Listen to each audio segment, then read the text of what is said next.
Alright guys, what's up? Thank you so much once again for dropping by to this channel, Pinoy Money Online, and Mr. Shane is here. So guys, in today's video, meron akong isang sekreto na isi-share sa inyo regarding po sa pagbibenta ng ebook. Alright, so guys, panuorin nyo po ito kasi malaking tulong po ito para po sa inyo, especially kung gusto mong magnegosyo online. Alright, especially sa pagbibenta ng ebook. Talagang makakabenta ka ng ebook sa pamamagitan ng strategy na isi-share ko po sa inyo. Alright, so guys, panoorin mo ito.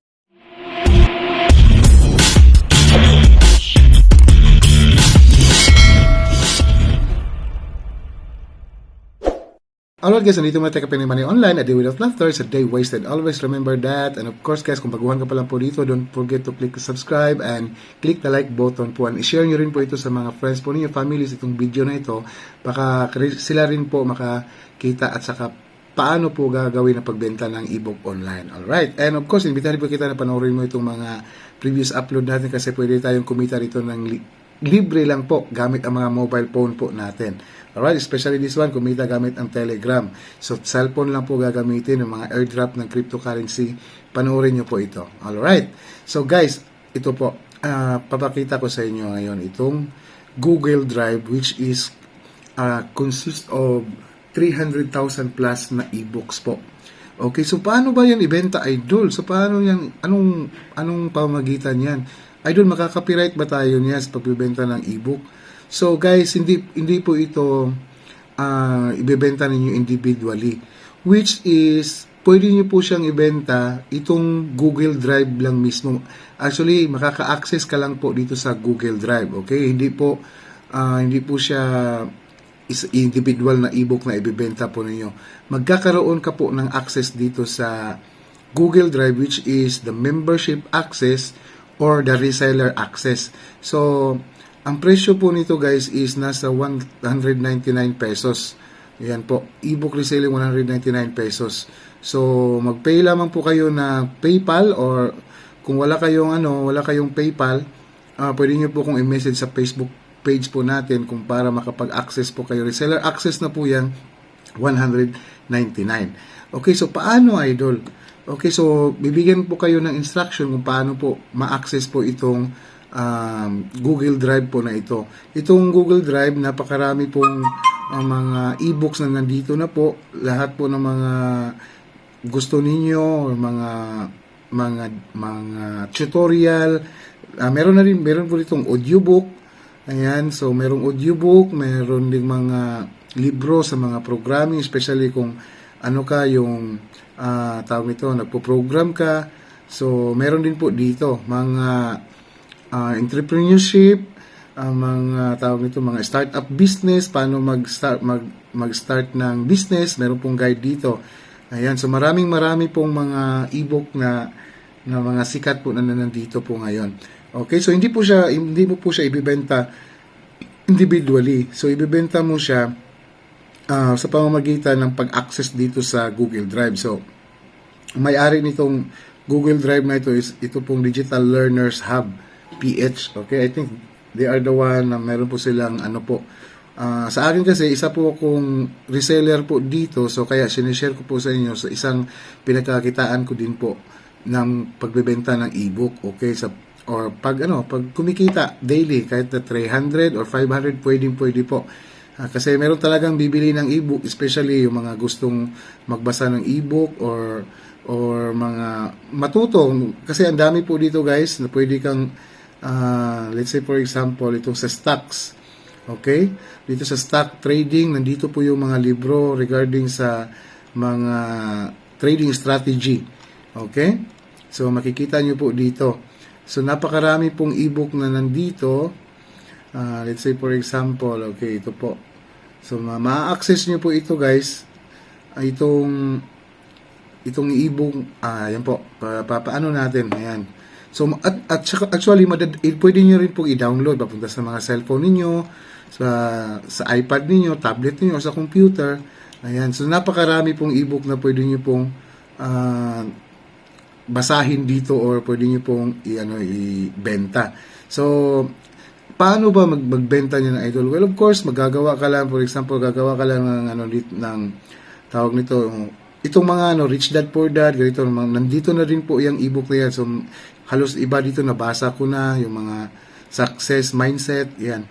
So, gagawa ka lang ng campaign or tapos ipopost mo sa Facebook, katulad nito, ipopost mo siya sa Facebook, reseller access, 199 pesos only. So, katulad po na ganyan. So, ang pinaka-strategy ko na ginagawa at saka ginagawa ng karamihan, guys, is gumagawa ng Facebook ads. Okay? So, pwede ka rin gumagawa ng Facebook ads. So, paano maggawa? So, ano po, libre na lang po itong tinuturo sa inyo, guys. Okay? So, of course, example lang po natin ito paggawa ng Facebook ads. Okay? So, dito po, create tayo ng ads. So, ano bang target natin sa ads natin, sa product natin? Di ba, nag-post na tayo ng ebook natin. So, gusto natin siyang i-advertise para mas maraming taong makakita ng advertisement natin at saka potential na bibili. Okay, so ginagamit, for example, gagamitin natin itong get more messages. So, recommended po ito ni Facebook. Okay, get more messages. Actually, guys, a daily po na budget po sa Facebook ads is pwede kang mag-daily budget na minimum at least 60 peso. Okay, so, ayan po, for example po ito. Ayan, so, select me, for example po, ito na po yung binibenta ko, ito na po yung ebook. Sample lang po ito, guys, ito na po yung ebook. Tapos, of course, ganito po yan ang lalabas sa mga Facebook timeline po sa mga friends po natin or sa mga pinapalabas ni Facebook kung saan niya ipapalabas ng mga user. Of course, meron pong target. Okay, gagawa ka po ng target kung saan po siya lalabas. Okay, so ito na po yung example. So, ngayon, dito pa sa baba, makikita niyo dito estimated daily results. So account center, accounts reach. So aabot to 2.1k to 6.1k katao, aabot po daw siya. Pero dito sa audience, ayan, sa audience, dito mo itatarget yung mga tao na gustong may interesado sa ebook. So si Facebook na po bahala niyan. Okay, so pwede po kayong mag-edit po dito. So, ang target natin dito is all gender and then from 18 to 65. Ang location, type to add more location. So, pwede nyo po siyang i-target kung saan po na, for example, sa lugar lang po ninyo or saan ba kayong city ngayon, ayan, sa buong Pilipinas. So, pwede nyo pong i-target. For example, sa Davao City, so, pwede nyo po siyang i-target sa buong Davao City. Lalabas po itong ads po ninyo. Okay? So, ayan. So, dito po, lalabas po yung ads. For example, yan po, kinik ko. Okay, so, kailangan nyo lang po mayroon pong maraming tutorial. Libre ko lang pong tinuturo sa inyo ngayon itong ads, Facebook ads, guys. Okay? So, pwede po kayong mag-research pa regarding sa Facebook ads. Yung effective talaga. Okay? So, example lang natin to ngayon, guys. Okay?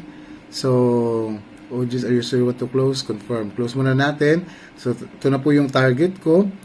And then, schedule and duration. So, January 8, mag-start bukas. So, ang duration po, magra-run po ang ads ng 7 days. For example lang po ito, guys, ha. So, mag-e-end po ng January 15. So, your ad will be published today and run for 7 days ending on January 15. So, dito, makikita nyo dito, naka-automatic na. Pwede nyo pong iset dito yung target po ninyo. Tawag dito na amount. So, para sa akin, iraran ko itong ads for 1 week, for 7 days. So, magbabudget lamang po ako ng 60 peso a day. So, ito po yung marireach.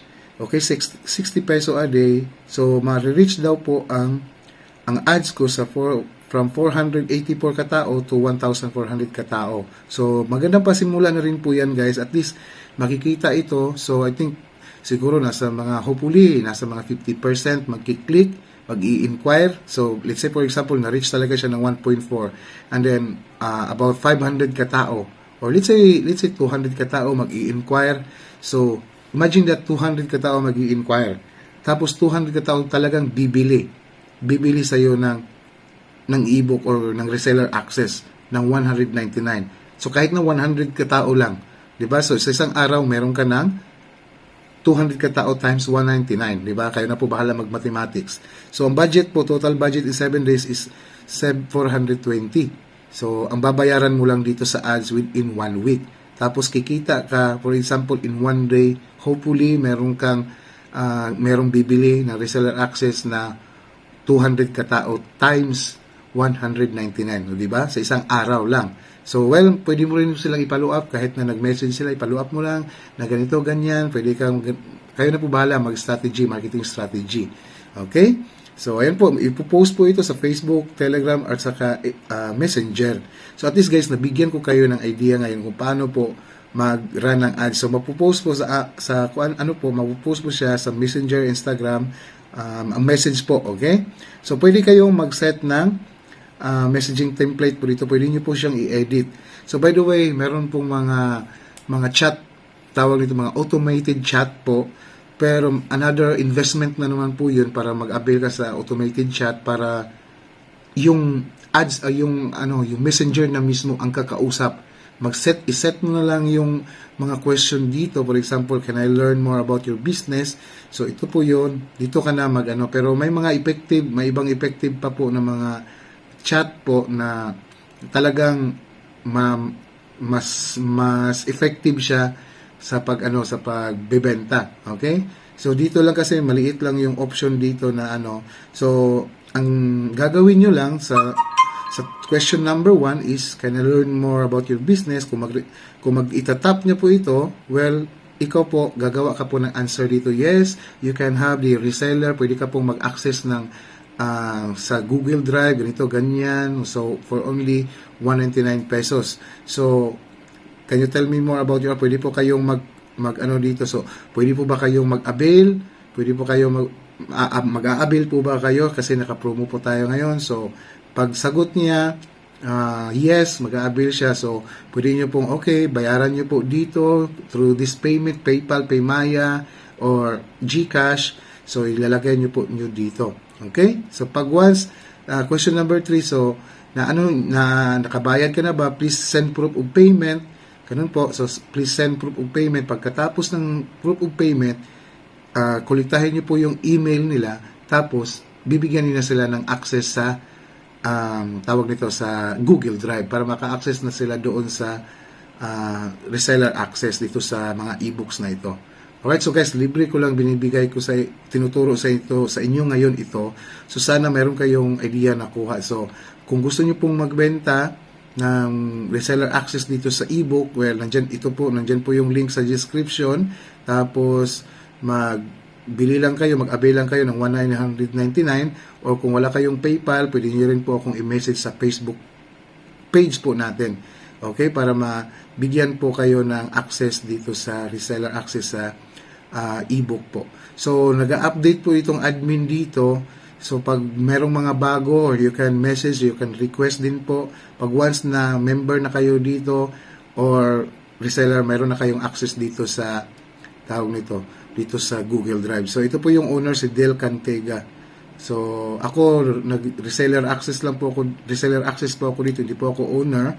So, at least ngayon, ang dami na kasing kumikita dito sa pagbebenta ng ebook, guys. Really, so, one of the na rin po ito. So, di ba, meron kayong mga nakikita ring ebook, binibenta ng mga ebook, di ba?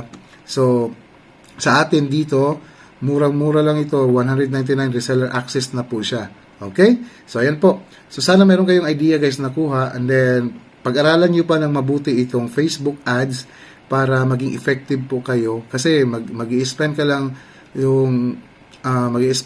ng, magkano ba yun? 420 sa isang linggo. So, at least, meron kang 200, target mo na 200 katao bibili. At lang natin, kahit na sa 1 week, 200 katao ang bibili ng ebook mo. Well, tag 199 times 200 katao, di ba? So, well, meron kang kita, tapos nag-spend ka lang ng 420 sa Facebook ads. Okay? So, malaking kikitain mo dito sa